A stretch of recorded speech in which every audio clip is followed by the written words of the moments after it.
ఈ మధ్య కాలంలో మనము పిల్లల్లో గూడా మలబద్ధకం అనేది చూస్తున్నాం. ఫుడ్‌లో ఫైబర్ అనేది ఉండకపోవడము.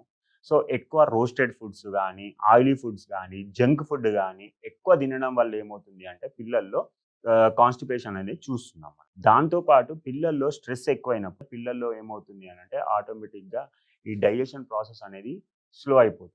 ఆ డైజెషన్ ప్రాసెస్ స్లో అయినప్పుడు గూడా ఆటోమేటిక్‌గా ఈ కాన్‌స్టిపేషన్ అనేది మనం జనరల్‌గా చూస్తాం.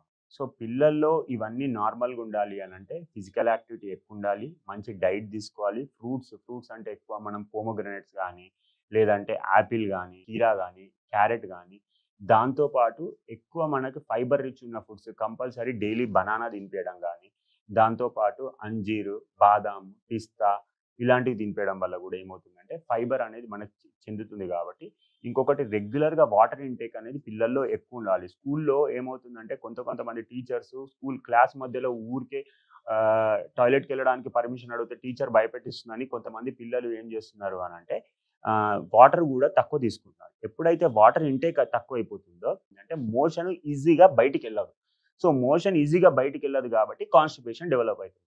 కాన్‌స్టిపేషన్ నివారించాలి అంటే కంపల్సరీ వాటర్ ఇంటేక్ అనేది ఎక్కువుండాలి. Fibre food ఎక్కువుండాలి. ఇలా ఉండడం వల్ల, ఇలా చేయడం వల్ల పిల్లల్లో మనము కాన్‌స్టిపేషన్ అనేది గూడా నివారించవచ్చు.